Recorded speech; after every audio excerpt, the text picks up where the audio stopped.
At Stone, I'm Rob. Appreciate you hanging out with us on this Friday. Hope you're having a great Friday out there, folks. Got the heat back on, so we're ahead. There we go. We're ahead of the game, my friend. So getting there, running around like a maniac. Anyway, all good. All right, so let's go over under, Stone. You're right. We have not been on our A game. We have not been stellar with this, but we're going to do the best that we can here. That's all we can do, man. All right, so this one's a good one, I think, to start with, Tone, because we know this guy his nickname is basically the Giant Killer. Boston Scott. I'm starting with our guy who has done not a ton this year. Let's be real. Boston Scott, half a touchdown. I'm setting the line at. Will he get one or won't he get one in this game? Oh man, this team is so unpredictable at this point. I'm going to go with the trend. I think Boston Scott will get a touchdown in this Giant game. I think at this point, too, man. I think he's 100% scoring. Yeah. At this point, it's like it's one of those. It's a trope. You know what I mean? It's a gimmick, and it always holds true. He always does Trope's something. An underrated word, by the way. But anyway, yes, I like it. Yeah. So yeah, I'm taking it over with that. Okay, I'm in. I think we're both in on that one. All right, that's fair. And everybody, if you want to jump in the chat, please feel free. Over under Joey B. Over under on Philadelphia hoodies that Robbie has 8.5. Over Joe. That's hilarious. Phillies today.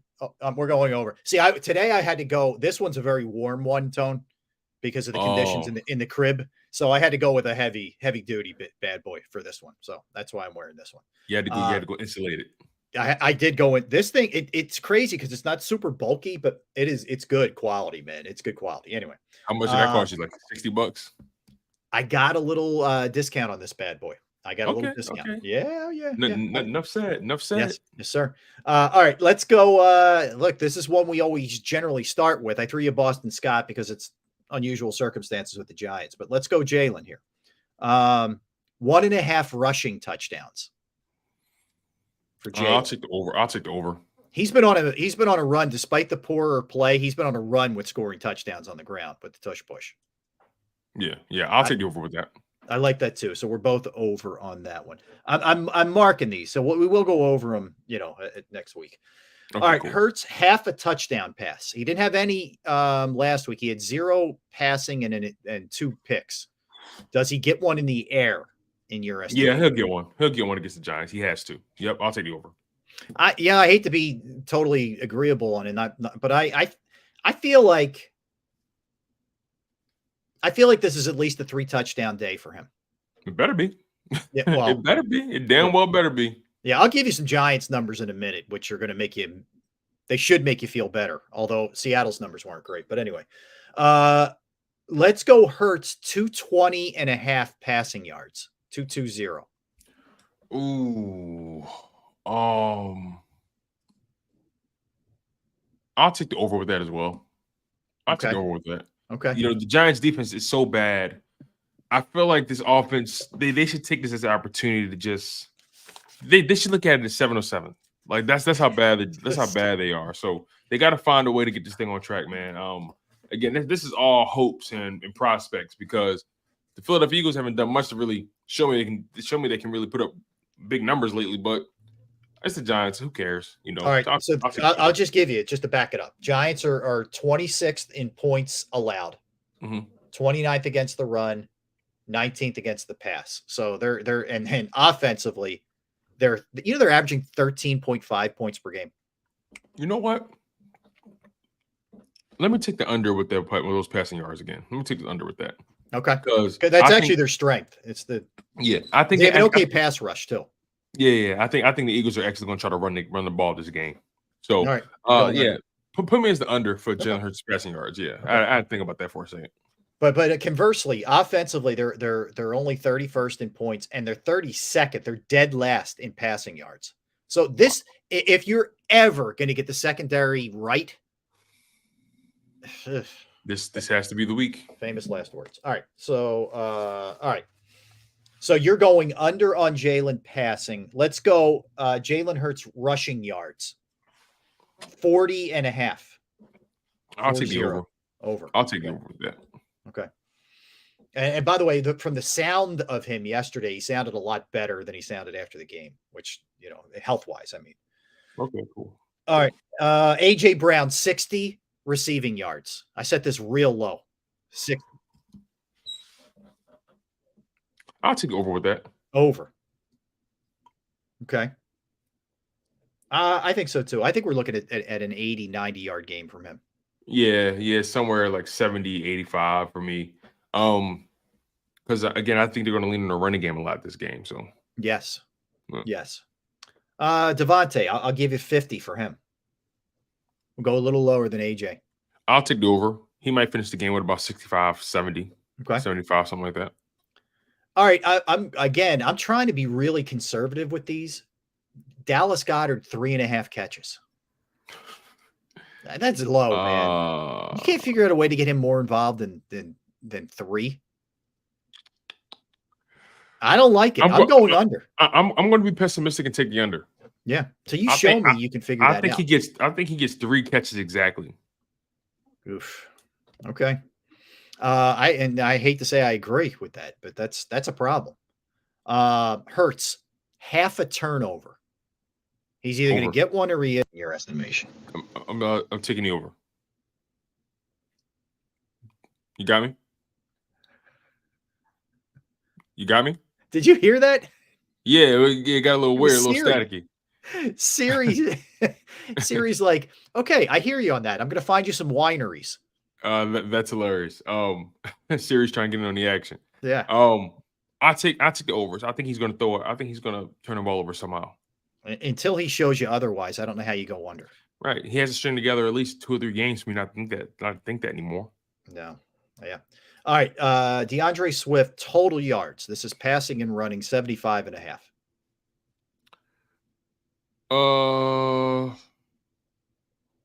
I'll take the under because at that point I'm expecting Boston Scott to get some action too. So I'll take the under with that.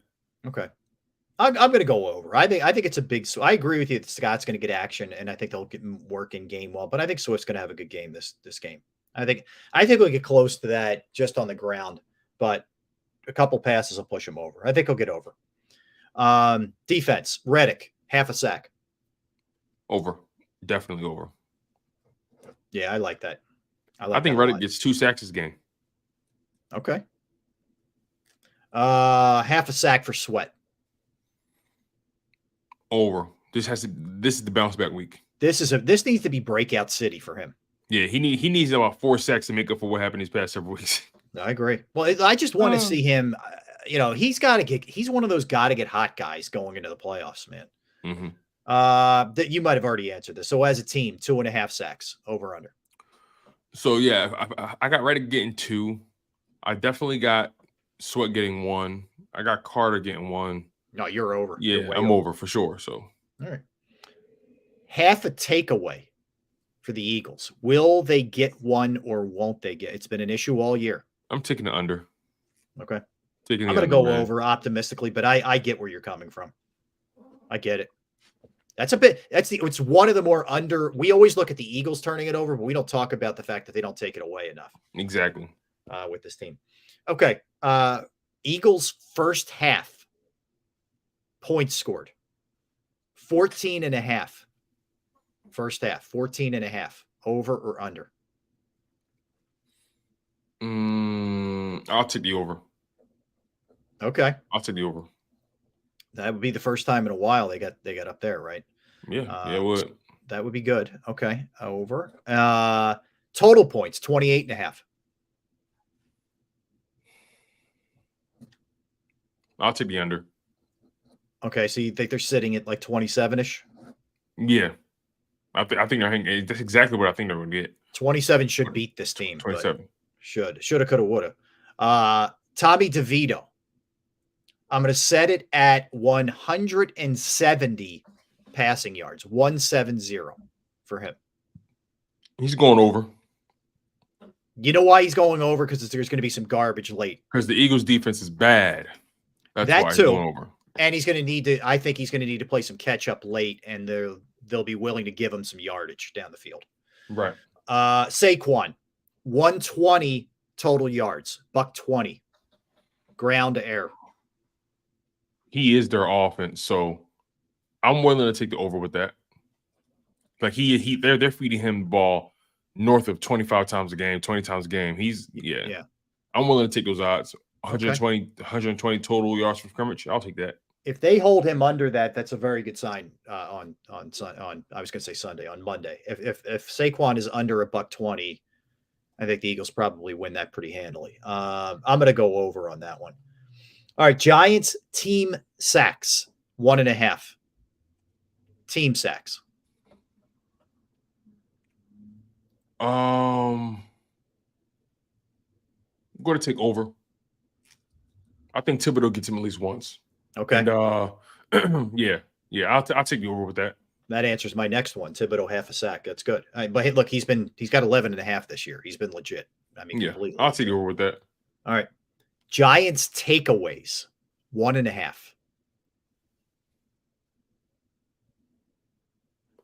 I'll say under because I had the Eagles going over with the half. What is it? You said 0.5 for a turnover, right? So yeah, for Jalen, yeah, specifically. Well, for Jalen, so yeah, I'll take the under with the Giants. I think they get 1. Gotcha. I'll take the Eagles turn it over 1, so that lines up. Yeah. Giants points for the game, the entirety of the game, 20.5. Under. I think they cap at 20. Under. Good. It's a good sign for them. All right, that's all. That's all the over-unders I had for you. All right, let's dig into this Giants team. So, what do they do well? Well, I mean, Saquon Barkley is still a guy that you need to reckon with. He is for sure that guy on the offensive side of this thing. Let me tell you what some other things that they've been doing at least decently. They had won 3 in a row prior to the loss last week against Green Bay. DeVito in 7 combined games, 1,000 yards, 8 touchdowns, 3 picks, 64 completion percentage, and 91.5 passer rating. He's been okay. Tyrod Taylor is healthy, but they are still going with DeVito. Saquon on the season, he's missed 3 in the 11 games. Still rushing pretty decently, 797, 4.1 yards per carry. I think he's also the guy who's keyed on every game. 3 touchdowns on the ground. Darius Slayton's playing solid, 38 catches, over 500 yards for them. Thibodeau, certainly their best sack artist, 11.5. Okereke, the linebacker, has had a really good year. He's a name to keep your eye on. 122 tackles, 9 for losses, 2 picks as well. So he's been good. But I got to tell you, Tone, other than that, first of all, they're 2-6 on the road. They're just not good in general. They're 5-9. Yeah. Last in scoring, 15th in rushing, 32nd in passing, 26th scoring defense, 29th against the run, 19th against the pass. Stop me if you've heard this before. This should be a team where the Eagles concentrate early on pounding it down their throat. Yes, it should. It's so funny, right? There's been a lot of situations where we said they should do X, Y, and Z. Yeah. And lo and behold, it has never really turned out that way. So we'll see how this thing turns out, man. This should be a game where the Eagles dominate it from beginning to end. It should. But only one way to find out. It's a shame that this is the level we stoop to with the Philadelphia Eagles, where we struggle to really commit to anything with them in terms of points or stats or performance. They've been pretty consistent for the most part. And then now I don't really know who they are on a consistent basis anymore. It feels like to me in years past that this would have been like a game where you were trying to get right, that they would have committed to the run and just said, all right, you know what? It's probably not what we want to do ideally, but we are going to concentrate and let the linemen eat and let's go. I don't know anymore what to think. It would set up that you should, like, maybe I'm old school in the sense that if a team doesn't do something well, I'm going to attack that. And maybe that's too simplistic in this day and age. Hey, listen, that's the problem, right? The analytics have taken over the eye test, right? Yeah. You can clearly see a team struggles with physicality at the line of scrimmage, yet your analytics say throw the ball over the top because they're missing a corner. Mm-hmm. Are you serious? I would much rather beat you into submission and demoralize you, right? Instead of trying to take advantage of this very minute weakness you have maybe on the back end. If your defensive line can't tackle, if your defensive line can't stop the run, I'm going to pound it down your throat and then wear that ass out. And that's basically what the Bills did to the Cowboys. You know, you would think the game would be that simple. See weakness, attack weakness. Nah, Eagles got to make it more complicated than that. They got to follow the analytics instead of following the eye test. It is strange to me. It really is, man. And I know like the counter would be, well, hey, we're not going to change everything we do. Well, I guess what? Whatever you're doing has resulted in less than 17 points per game in the last 3 games. So maybe you have to be willing to either swallow your pride or, here's the other thing, Tone.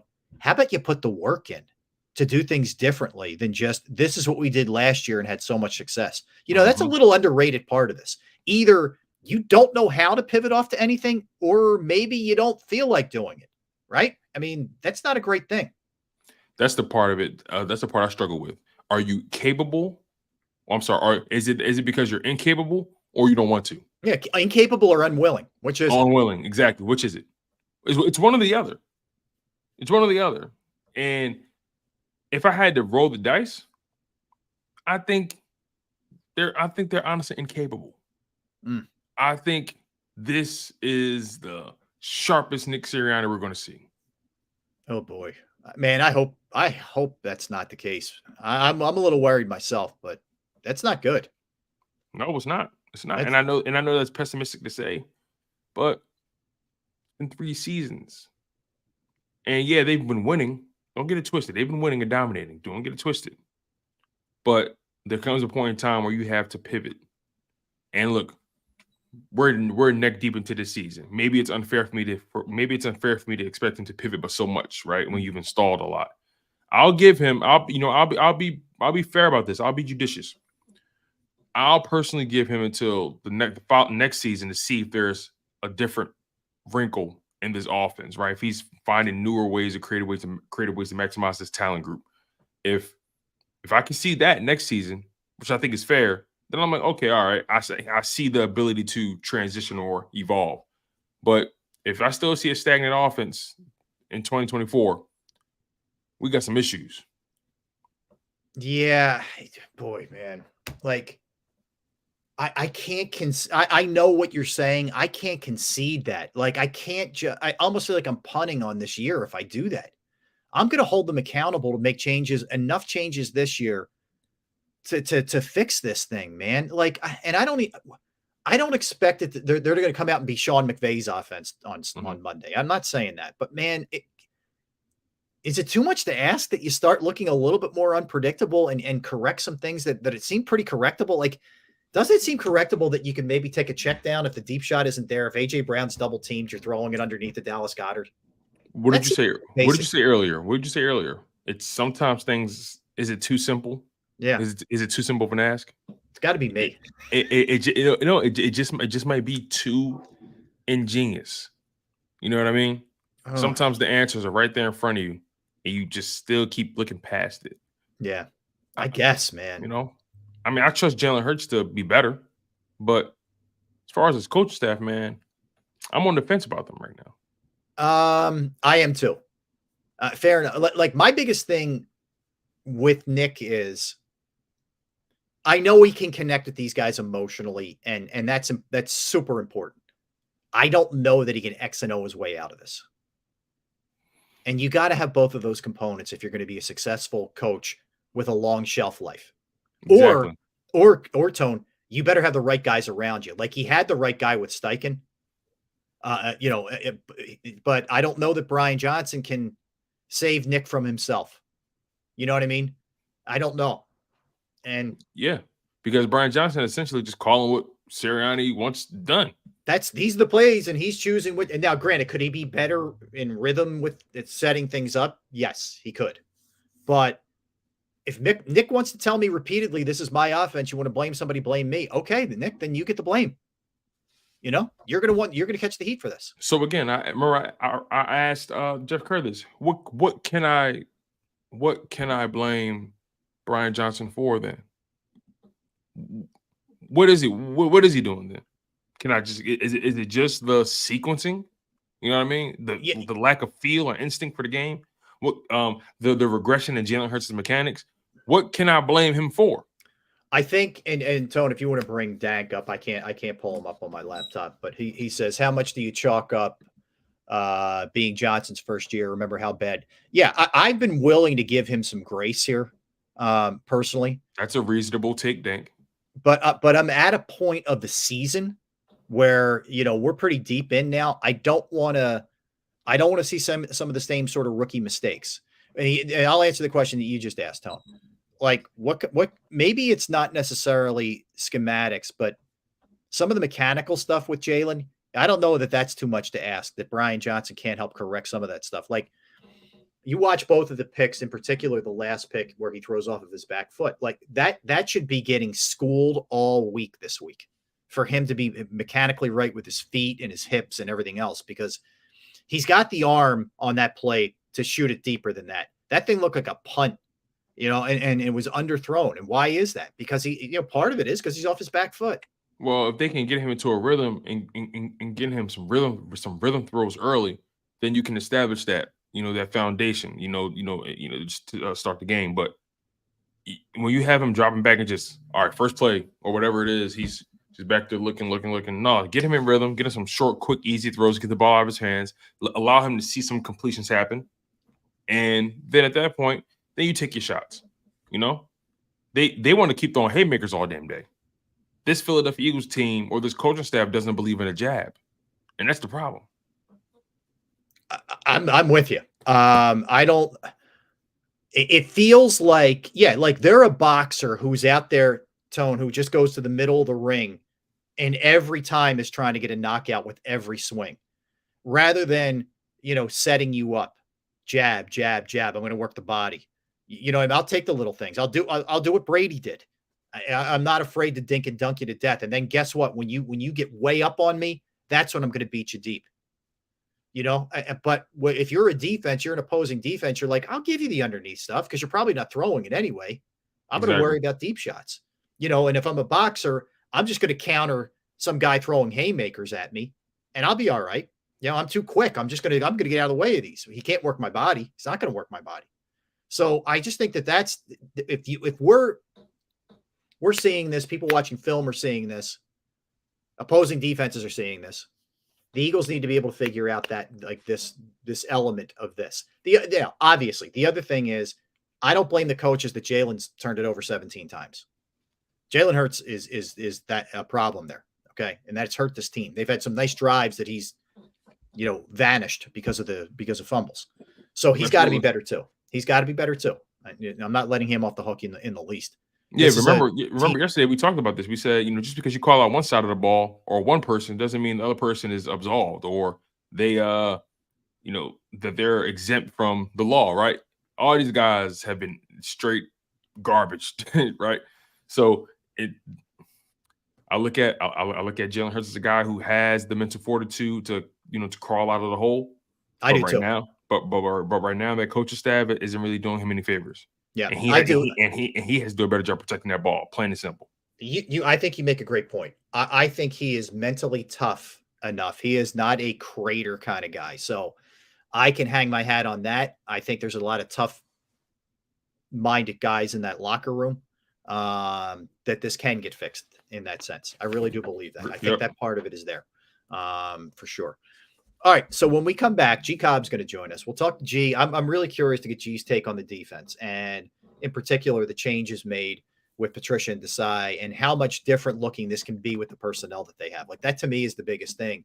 Right. I think, I give Patricia credit, Tone. I thought Patricia yesterday was very philosophical and very open about things in the past. Like, he wishes he would have done better.